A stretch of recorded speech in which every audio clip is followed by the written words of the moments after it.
Hey everybody, welcome back to my YouTube channel. Today we're going to go over skin retouching and how I process a raw file in Capture One and prepare it for Photoshop. This is Craig Stidham, Full Circle.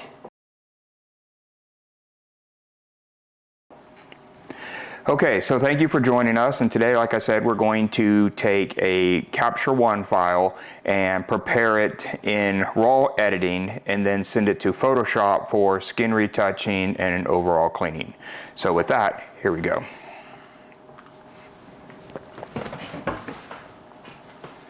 So here we are. This is my Capture One file, and this is legitimately as raw as it gets. This is how it came straight out of camera from the photo shoot we did a couple days back.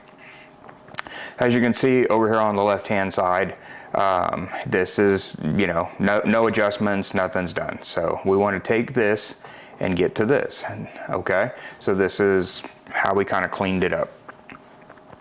Over here on my background layer, I just kind of upped my exposure, just pushed it just a little bit, not too much, lowered my contrast, left in my camera profiles, and I did a custom white balance. Down here is a control panel, this down here, this is called Normalize. That's one of the coolest features in Capture One, and I use it all the time, okay? So what Normalize does is when you get it, it basically, it's defaulted, and so we need to set up how to normalize what we want.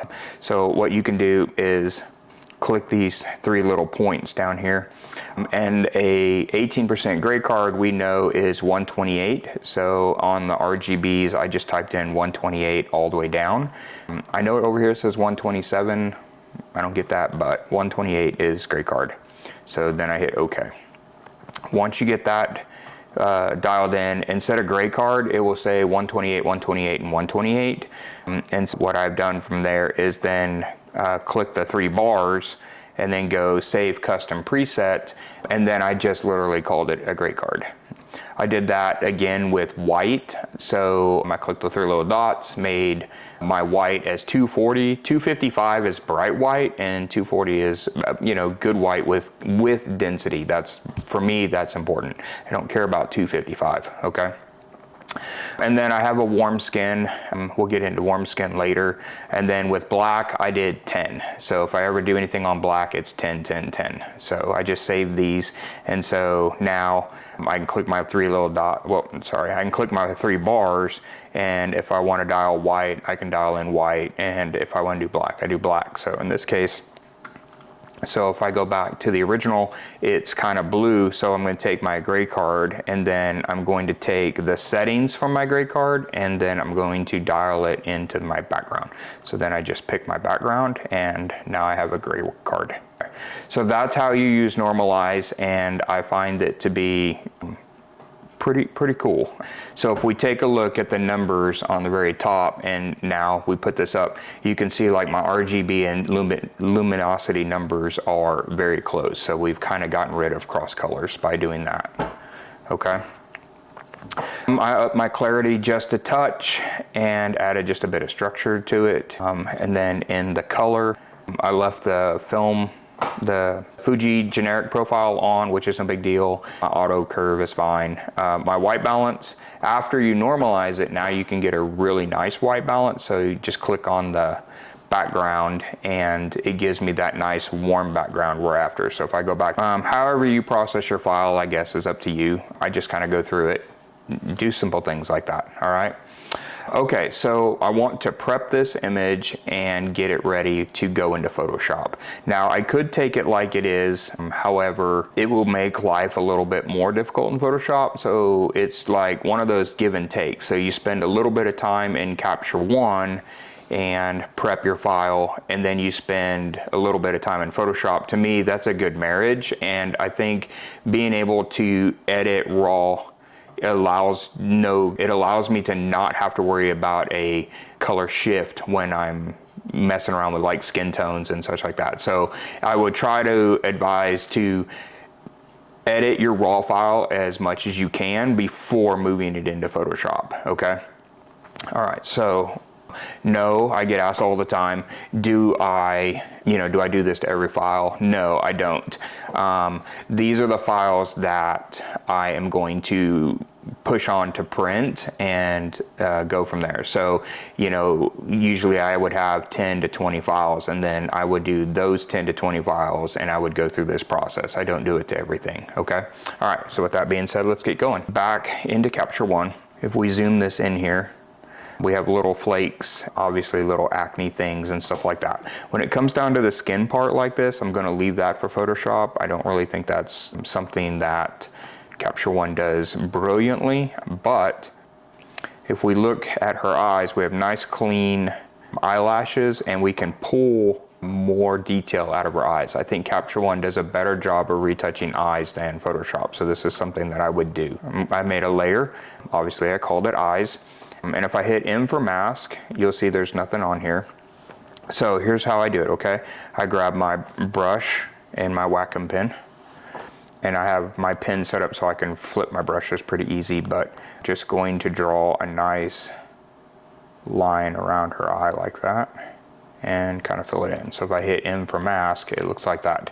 I don't worry about making it soft and bleeding and stuff like that. Capture One has this amazing little refine option that we can go to, okay? So then I'm gonna come over here.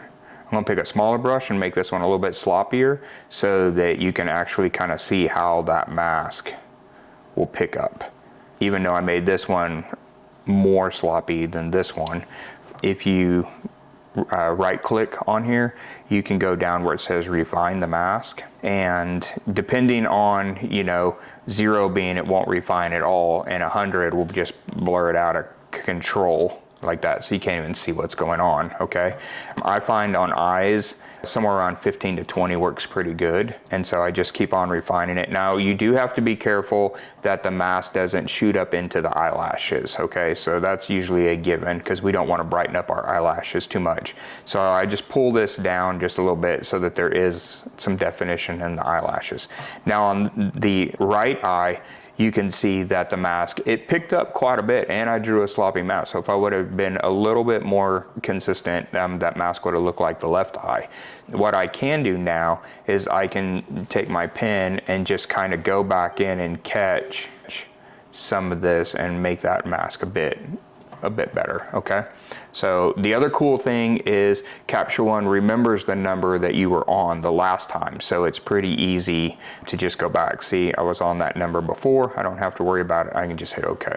What I did in this particular layer, because now it's just like Photoshop, it will just keep this layer, okay, is I just upped it, I made it a little bit brighter. Oh, and I'm gonna, up here at the top where the opacity is, I usually overdo it so that I can blend. I think the blend looks way better than, trying to do it right off the top. So I opened it up just a little bit as far as exposure goes, and then down here in dynamic range, I boosted highlights, white, shadows, everything, just a little bit. You can kind of see what that does. So it took it from original to definitely boosted.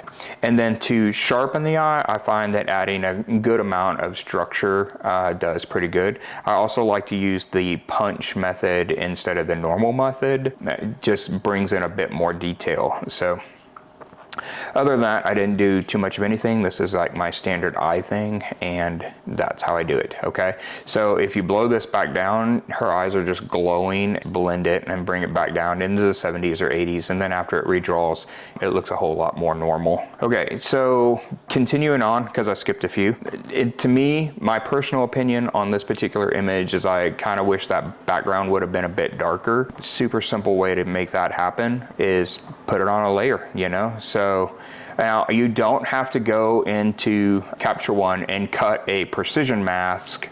Again, with that refine tool and the new magic brush in Capture One, it makes life pretty easy. So here's what I'm going to show you how to do, okay? So I'm going to clear the mask and start from scratch and give you guys a good idea of what this looks like. If we go into the brush settings, which are these magic brush with little sparkles on it, and then left right arrow for options, I made my brush pretty much normal. Again, I always work with the hardness at completely hard. I don't there's no reason to soften stuff, okay? But my tolerance is down and my refine edge is down just a little bit. So these are the settings that I like to use for that. And it's as simple as just drawing a squiggly line and catching all of this and let it redraw, okay? And then you can see like right here on the edge, it didn't catch that. So I'm just gonna redraw that just a bit. If you hit M on your keyboard, it will bring up the red guidelines, and then it will allow you to see where you have missed the masking tools and where the mask has ventured off into parts you don't want, say like this jacket and her skirt. Okay, so easy enough. Now I'm going to grab the eraser tool. Now if you hit E on the keyboard, it'll flip between the eraser tool. However, in some cases, your Capture One, the magic brush is linked to the magic eraser. So if you hit E, it's going to magic eraser, and that, to me, that just causes frustration. So I unlink them. I'd much rather just click the mask that I need. Just keeping the frustration down. I like on the eraser, I like to work with bigger brushes. Again, it's definitely harder, and then just draw a line. Now, according to the eye brush that we did, you don't have to maintain a precision mask, you just have to aim close, which is something that speeds up your masking in Capture One, because we can go back and use the refine edge and let it snap, and it usually does a really good job of doing an auto mask. So pretty much I think the mask looks really good. Some of the things that we need to look for though are going to be these gaps in her hair. Okay, because obviously, like if I turn the mask off, you can see where the lighter background is showing up through pieces of her hair. So we need to clip that, okay? I have found that if you do go back with the magic brush, however, use a very small brush, it won't pick up pieces of her hair and then spread out through her entire hair. So also, when you make your magic brush, just use a little point, and then let the refine snap to everything that it needs, like what we're doing right here. So I just kind of go through, use a little point into those places, and then let Capture One snap what it thinks it needs. So it's that simple. I mean, really that was it. Other than that, after you get your mask cut for the particular background that we did, I just darkened it, threw out some contrast. I also added negative clarity just to blur it, just to get rid of some of the texture and stuff that the depth of field caught when we photographed it, okay? And then back on opacity, again, I just blended it down, so not masked, masked. Works for me. Cool. Okay, the next layer that I have is, I call it light. It's a gradient tool. I use it as light, and I just want to add that little subtle bit of punch to the image, and that is done using this little round gradient tool, and it looks like this. So basically, you can take the circles and move them as big as you want, as hard as the edges that you want. I put it on a diagonal so that the mask follows her body, as opposed to like old Olin Mills gradient around like a portrait for board members and such like that. So you can spin that by using the middle circle until you get the little spinny arrow thing, and then just drag it how you want. So I do that. Now, one of the things I do look at when I'm draw this is I definitely need a little bit of original background that I'm not darkening on the back shoulder of her, okay? So I do position this just a bit so that I get a line right here. So, okay. So then if I unmask it, it looks like that. Now, if you notice, I only drop this down almost a half stop. So it's negative half stop. It's just enough to me to give it some depth. Really, that's about it. I don't care about that. Okay. In this particular image, because the mask goes across her legs, it darkens up her legs. All right. Now, if that's something that you don't mind and it doesn't bother you, leave it. In this image, for me, it doesn't. However, if let's just say it did, then I could turn the mask on, obviously, go back to my eraser tool, might get a big sloppy brush here. Remember, you don't have to be super precise with this, and cut a mask, or basically take the mask off of her legs so that it leaves her legs original. There's some on her elbows, so we're just gonna kind of feather that up too. So we just leave that original. Now, this particular step, it's all personal preference to you and your image and what you do. So there is no wrong or right. Okay, so you can see I just cut the mask. It's pretty sloppy. It's definitely not a precision mask. Again, with the refine edge, we can go refine edge. In this particular case, I would crank up the refine maybe into the 50s or so and see what that gives us. So there you go, masking, and then it cuts out our leg. So pretty easy, use something automated and then draw around it. You could tell up here, if we zoom in real close, that like we left some of the masking, but you know, I think it's okay. It blends naturally. It's definitely the edge. You would darken that anyway when you go to contouring or anything along those lines. So like I said, you don't have to be so precise with your masking, and that's what I absolutely love about working raw files in Capture One. We did the eyes. Okay, now this is the biggest part. It does take a little bit longest, but I think the end result is worth all the effort that it puts in, and that is the dodging and burning in the raw format. Sometimes if you dodge and burn your files in Photoshop, then you end up with a cross color, or if you do a lot of dodging, it kind of gets really flat, and then you have to go back and add a contrast curve, or you know, something along those lines. Sometimes too, that if you dodge, you know, up in the, you know, the gradients of the chin and neck area, and you do something, some cameras have a color cast, and so then that color cast changes, which then you got to go back and re-add another mask to adjust the color cast. It's just an endless fix and refix and fix and refix cycle, where in the raw files, we can set it all to 100, you know, just do what we need to do as far as the dodge and burn, and then we can blend it back down again with the opacity tool, the opacity slider. And then if we do end up with cross colors, we have the raw ability to tweak all the different color settings to make it match. And I feel that it gives you the best results. So just like in Photoshop, we're gonna add a mask. To add the layer, you just click the little plus tool, it adds a new one, double click it, and we can say mask, like that. To delete a layer, you just highlight that particular layer, hit the minus tool, it does it, okay? So all I did, because the mask layer is absolutely nothing more than a throwaway temporary thing. So I just knocked the saturation all the way down and turned the darkness down until the imperfections like really show up, just like you would in Photoshop. So really this is just a visual cue. Okay, I made a burn layer and a dodge layer. I like to do that here in Capture One, obviously. And so all I did was either up my exposure or down my exposure by 0.33, which is a third stop. It works beautifully for me, and pulled out about a 10 in contrast, negative contrast, just to keep that happening. Everything else is left exactly the same, haven't changed anything, okay? With my mask on, now we can go into dodging. When I first started learning to burn and dodge, it was really hard for me to understand what I was burning and dodging. So let me see if I can help out with that. So with burning and dodging, basically you're just trying to smooth the transitions and get rid of like blotchy parts, okay? With using a black and white mask, and on the skin, you know, anything that comes out just darker than the rest of the skin, you want to lighten that up so that that contrast in the skin kind of evens out or smooths, okay? With burning, the same thing. I like to work the image smaller than I do larger. I think if you zoom in a whole lot, the larger pieces disappear and you lose focus. But if you keep the image real small, it's real easy to see like a general dodge and burn. Now, I know a lot of professional retouchers and such will micro do all the pores and stuff like that, and that is amazing, but that job is left for Photoshop. Photoshop does a much better job.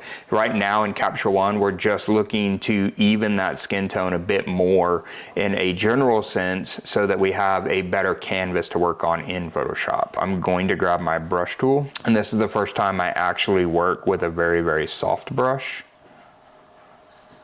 And then on my opacity, I'm only gonna bring this up about 6 or 7. Again, it is a little overdone because then I have the layer opacity I can bring back. And things like right in here on her legs, these are things that we want to just kind of blend in a little bit more. I do have my pen brush set so that if I want to change the size pretty rapidly, I just click my brush and it brings up the palette in Capture One, and then I can just change my the size of my brush pretty rapidly, so I'm not always constantly going back to the little double line tool thing.